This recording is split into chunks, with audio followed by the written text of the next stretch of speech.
Thank you all very much. Thank you all.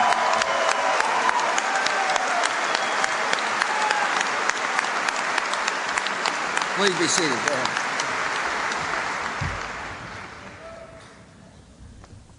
Finally, AIPAC elected a president I could kiss.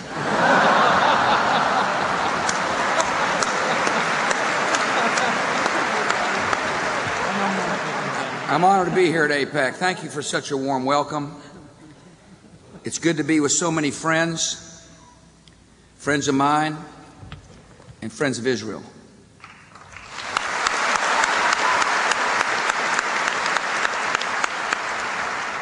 For more than 50 years, the United States and Israel have been steadfast allies.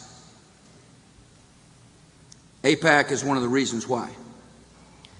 You have worked tirelessly.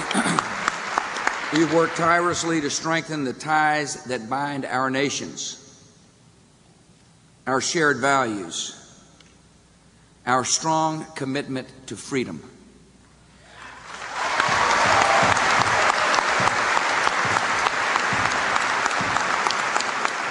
By defending the freedom and prosperity and security of Israel, you're also serving the cause of America.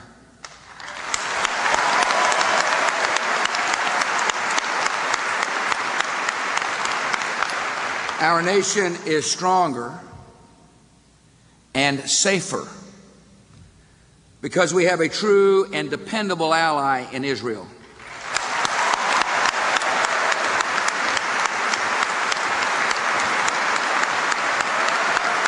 I appreciate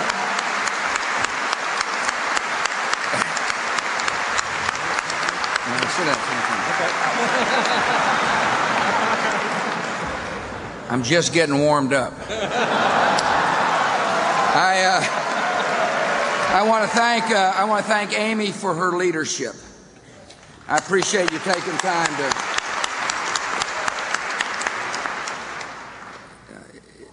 taking time to serve a cause that in which you believe deeply. I want to thank Bernice for her willingness to serve as well.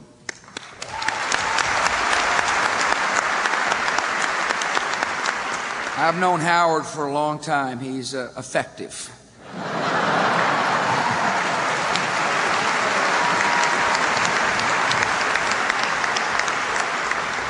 I want to thank the AIPAC board members for their friendship and leadership. I'm honored to be in the presence of my friend, the ambassador from Israel, Danny Ayalon. Appreciate you being here, Danny.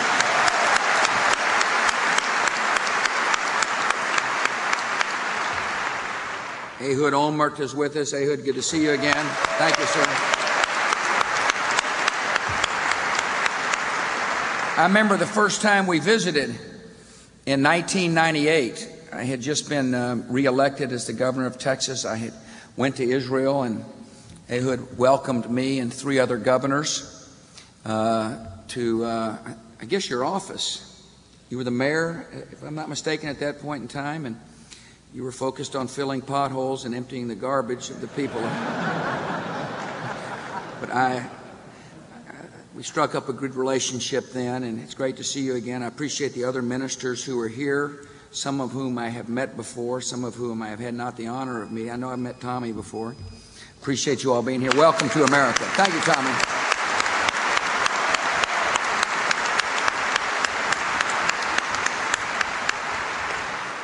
I'd like to also recognize many people this morning who are learning to participate in democracy.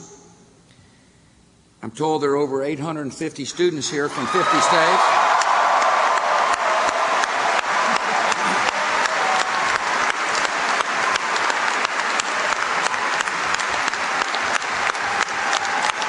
Thank you.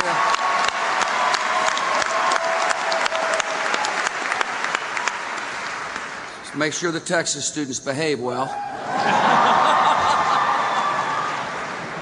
Your mothers are watching. I know there's buses outside waiting to take you to Capitol Hill. I'm told, Howard told me there's over 500 meetings scheduled with members of the Senate and the House. That is good news. I'm sure you're going to pass this message on to them. A free, prosperous, and secure Israel is in this nation's national interests.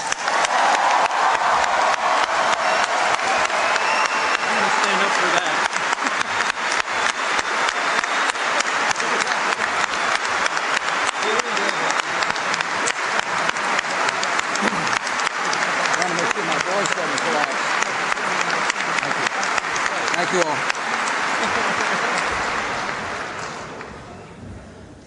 AIPAC is doing important work. I hope you know that.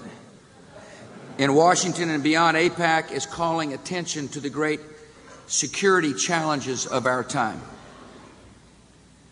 You're educating Congress and the American people on the growing dangers of proliferation. You've spoken out on the threat posed by Iran's pursuit of nuclear weapons. You've always understood and warned against the evil ambitions of terrorism and their networks. In a dangerous new century, your work is more vital than ever. I thank you for doing your part in the cause of freedom.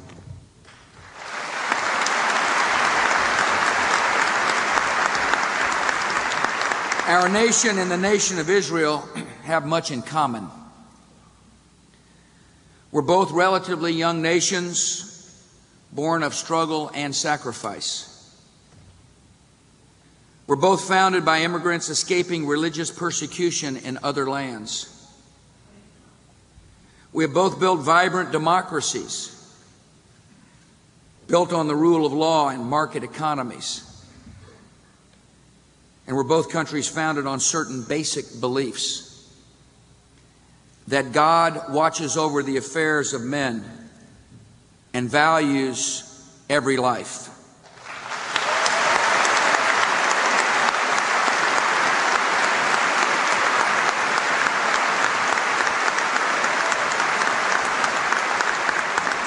These ties have made us natural allies, and these ties will never be broken. All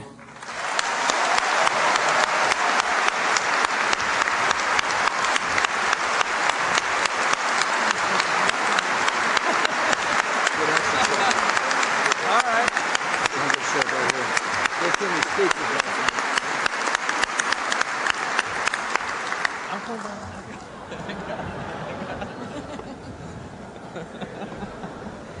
In the past, however, there was one great difference in the experience of our two nations. The United States, through most of our history, has been protected by vast oceans to our east and west, and blessed with friendly neighbors to our north and south. Israel has faced a different situation as a small country in a tough neighborhood. The Israeli people have always had enemies at their borders and terrorists close at hand.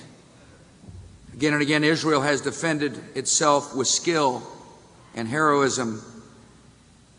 And as a result of their courage of the Israeli people, Israel has earned the respect of the American people.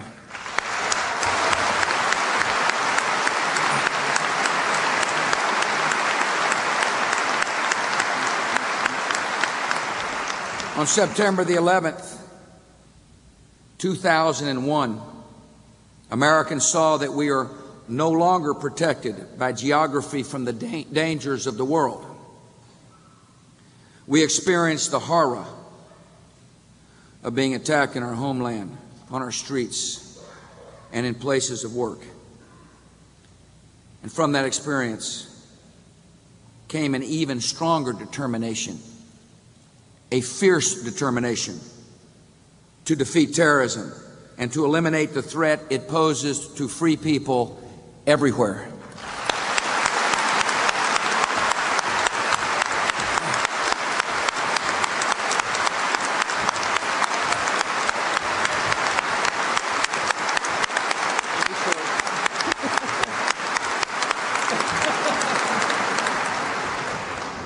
Not all terrorist networks answer to the same orders and same leaders,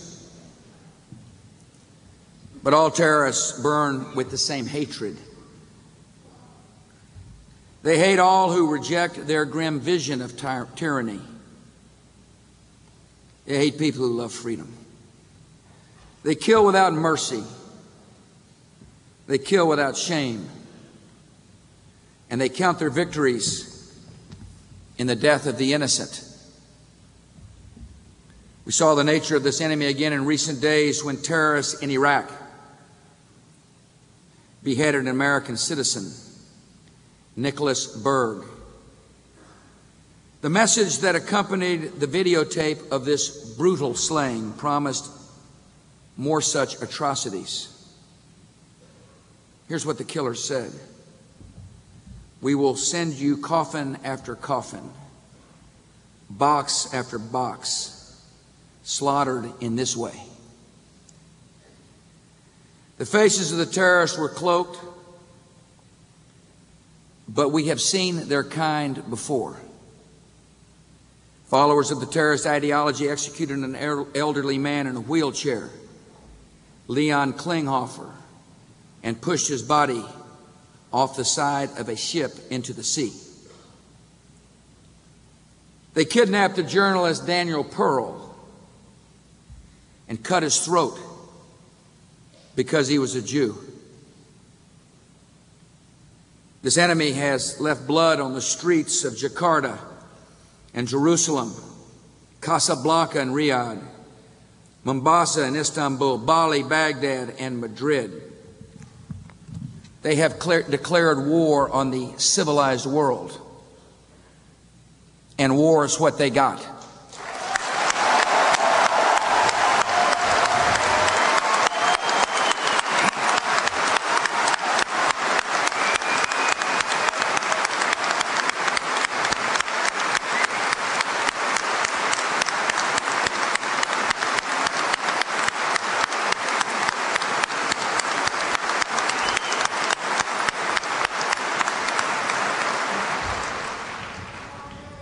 Freedom-loving people did not seek this conflict. It has come to us by the choices of violent men, hateful men. See, we seek peace. We long for peace. Israel longs for peace. America longs for peace. Yet there can be no peace without defending our security.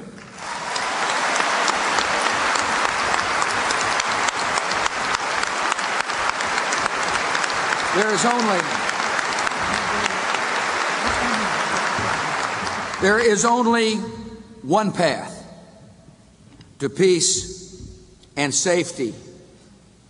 America will use every resource we have to fight and defeat these enemies of freedom.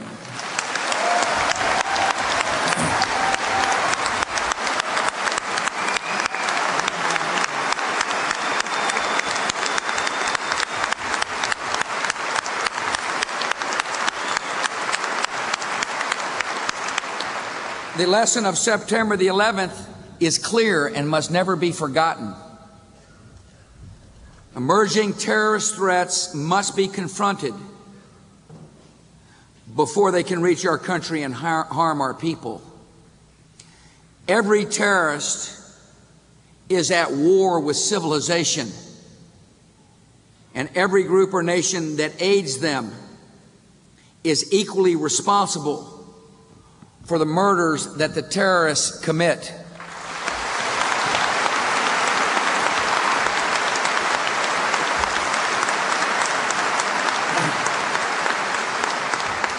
So America has led a relentless global campaign against terrorists and their supporters. We're chasing them down one by one, in caves and in shadows where they try to hide. We have uncovered terrorist cells on several continents. We've prevented a number of terrorist attacks. We've removed the Taliban regime, which sheltered the plotters of September the 11th. We have stopped shipments of chemical precursors and nuclear-related weapons-related components bound for states that sponsor terror. By speaking clearly and by meaning what we say, countries like Libya have gotten the message and have renounced their weapons programs.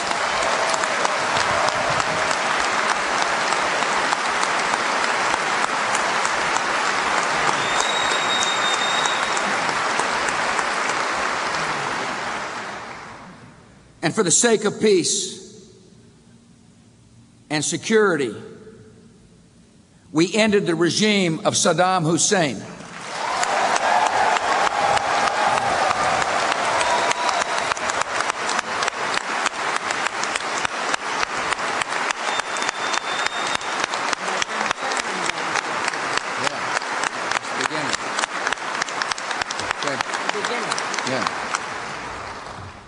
That regime cast a shadow, a dark shadow of aggression over the Middle East for decades.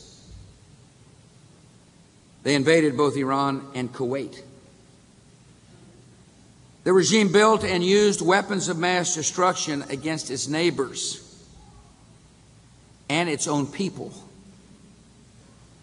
The regime sponsored terror and paid rewards of up to $25,000 to the families of Palestinian homicide bombers.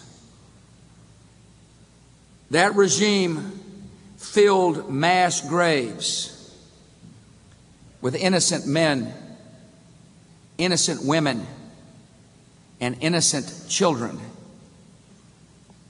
That regime defied the demands of the free world and America for more than a decade.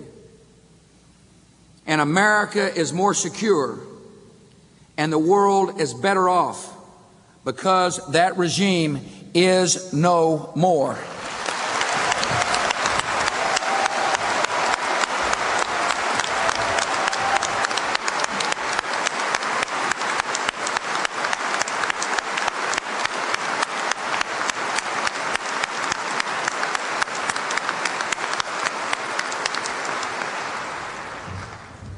America is on the offensive,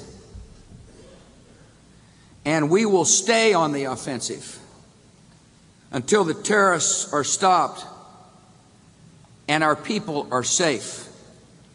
I will use every asset at our disposal to do our most important job, which is to protect the American people.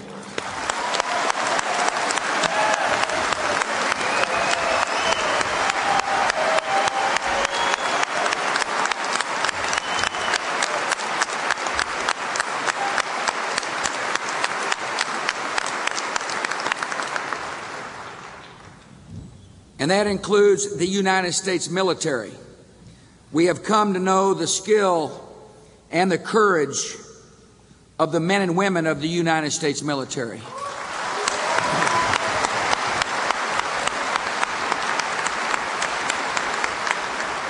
They have fulfilled every mission their country has given to them. They and their families have endured long deployments and uncertainty. Our men and women in uniform have fought in mountain passes and desert sands in the remotest part of the world.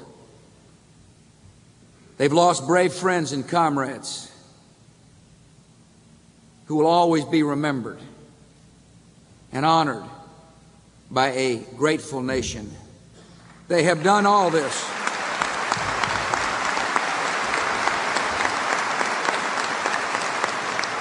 They have done all this to defend our country and to advance the cause of freedom and peace. And their loved ones and those who wear our uniform must know that America is very grateful to their service.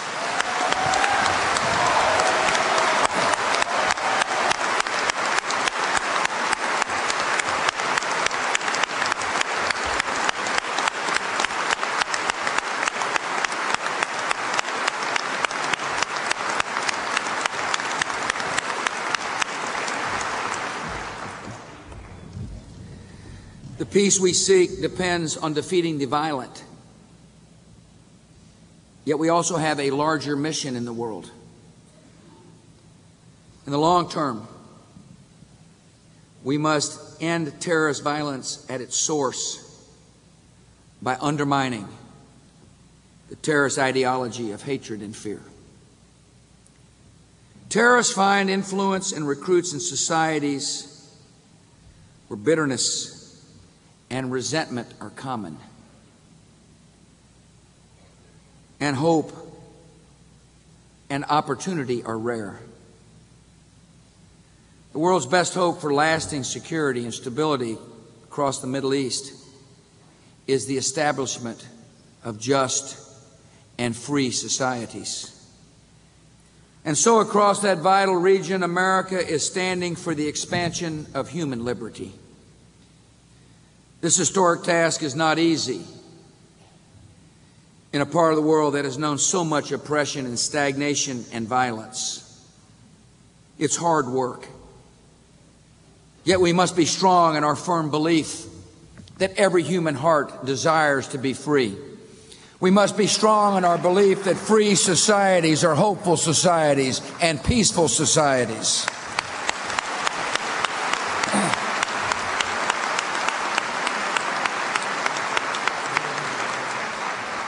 We have made progress that few would have predicted or expected just 3 years ago. In Afghanistan, our coalition is working with President Karzai to help the people of Afghanistan build a modern, peaceful, and democratic government. In January, Afghans approved a new constitution that protects the right of all Afghan citizens, including women.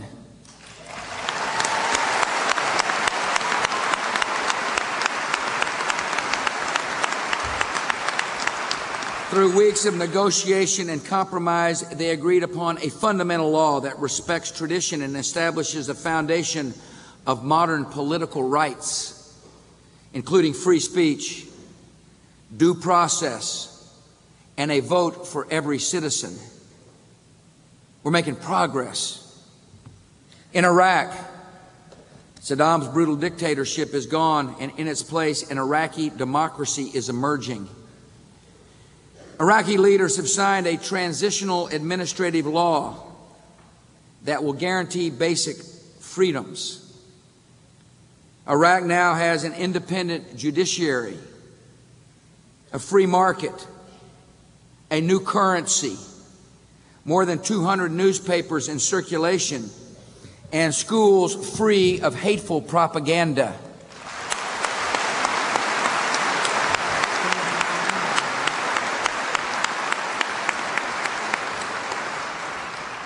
It's hard work in Iraq. Our efforts are approaching a crucial moment. On June 30th, our coalition will transfer its authority to a sovereign Iraqi government. With the assistance of the United Nations and our coalition, Iraqi citizens are currently making important decisions about the nature and scope of the interim government. In time, Iraq will be a free and democratic nation at the heart of the Middle East. This will send a message, a powerful message, from Damascus to Tehran that democracy can bring hope to lives in every culture.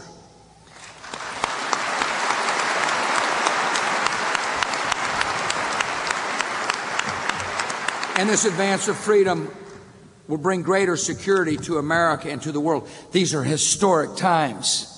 It's an historic opportunity.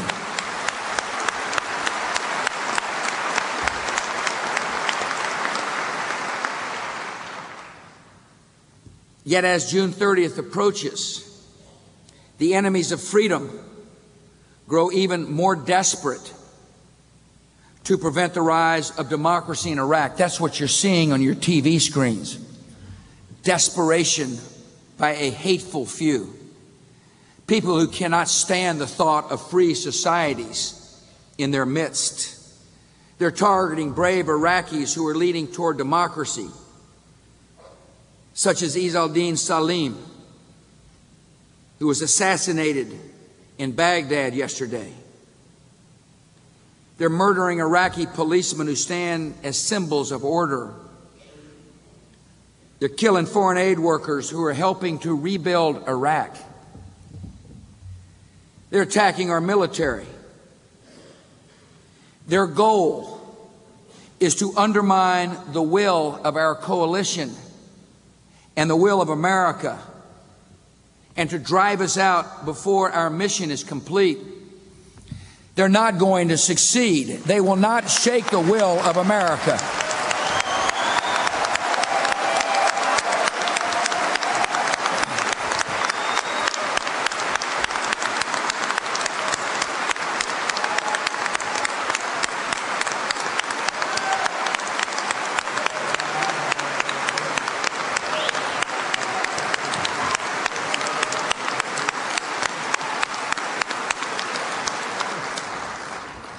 My resolve is firm.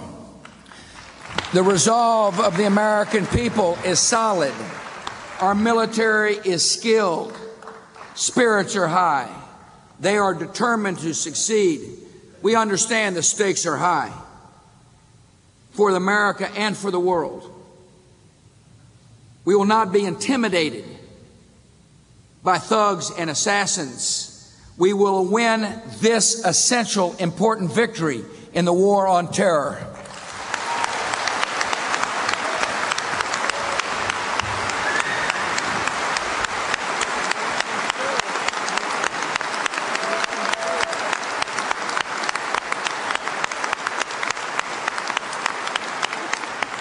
This is an historic moment. The world watches for weakness in our resolve. They will see no weakness. We will answer every challenge.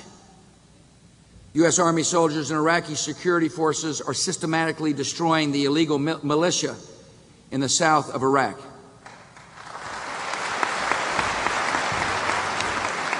Coalition forces are working with Iraqis in Fallujah to end control by Saddam loyalists and foreign fighters. We're building up Iraqi security forces so they can safeguard their own country. We're flexible in our methods, but our goal is unchanging. Iraq will be free, and Iraq will be a democratic nation.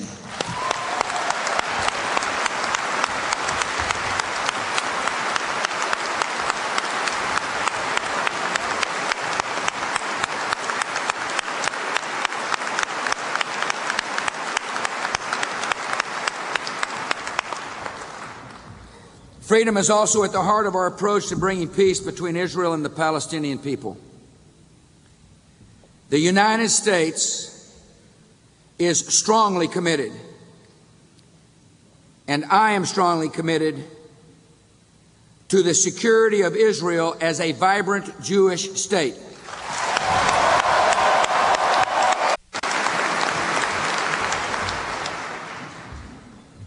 For the sake of peace, this country is committed to helping the Palestinian people establish a democratic and viable state of their own.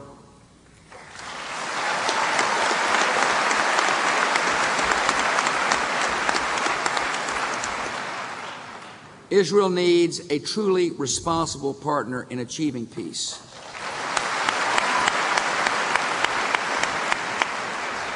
The Palestinian people deserve democratic institutions and responsible leaders.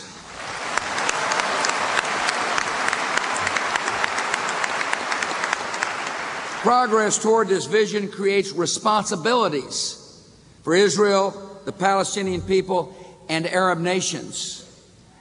Before there can be two states, all parties must renounce violence and fight terror.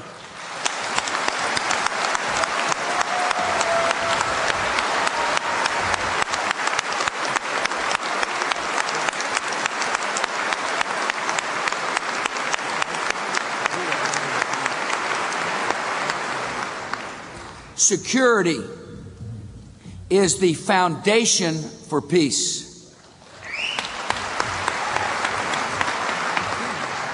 All parties must embrace democracy and reform and take the necessary steps for peace. The unfolding violence in the Gaza Strip is troubling and underscores the need for all parties to seize every opportunity for peace.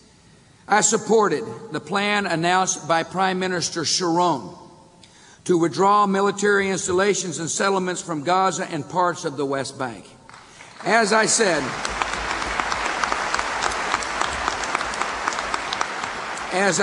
in my statement on April 14, 2004, the Prime Minister's plan is a bold, courageous step that can bring us closer to the goal of two states, Israel and Palestine, living side by side in peace and security.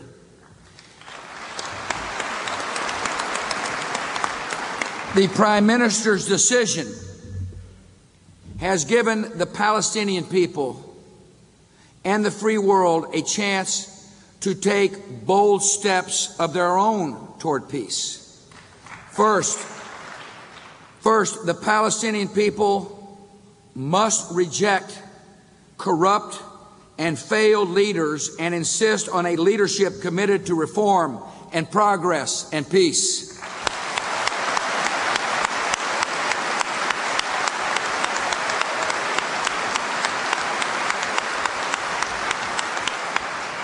Second, they must renounce terror and violence that frustrate their aspirations and take so many innocent lives. And finally, by taking these steps, they will have an opportunity, a fantastic opportunity, to build a modern economy and create the institutions and habits of liberty. The Palestinian people deserve a better future. That future can be achieved through democracy.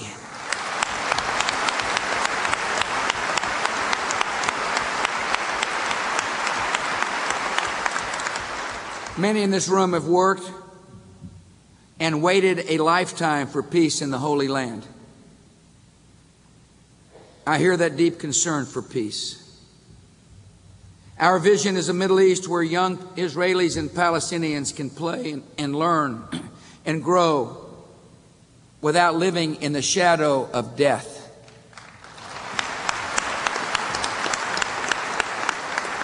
Our vision is a Middle East where borders are crossed for purposes of trade and commerce, not crossed for the purposes of murder and war.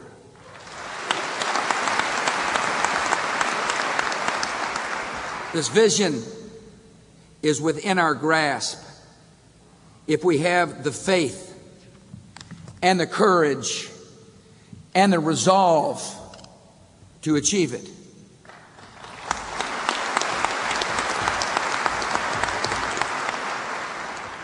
Perhaps the deepest obstacle to peace is found in the hearts of men and women.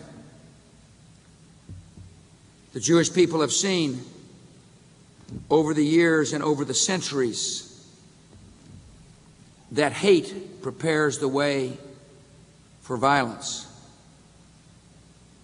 The refusal to expose and confront intolerance can lead to crimes beyond imagining. So we have a duty to expose and confront anti-Semitism wherever it is found.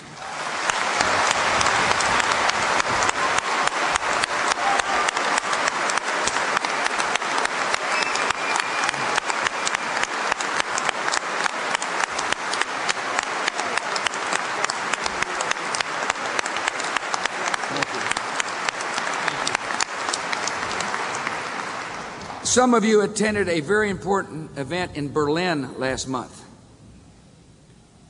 the International Conference on Anti-Semitism. You understand that anti-Semitism is not a problem of the past, and hatred of Jews did not die in a Berlin bunker. In its cruder forms,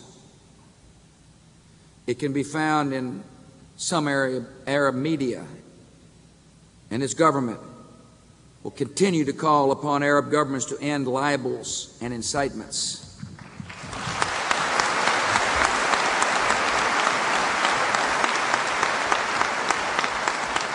Such hatred can also take subtler forms. The demonization of Israel, the most extreme anti-Zionist rhetoric, can be a flimsy cover for anti-Semitism and contribute to an atmosphere of fear in which synagogues are desecrated,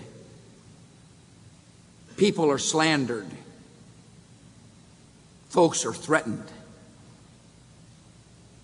I will continue to call upon our friends in Europe to renounce and fight any sign of anti-Semitism in their midst.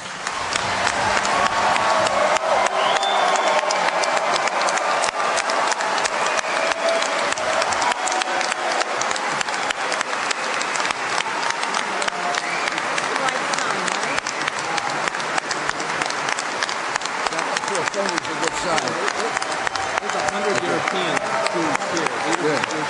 I'm glad to hear that.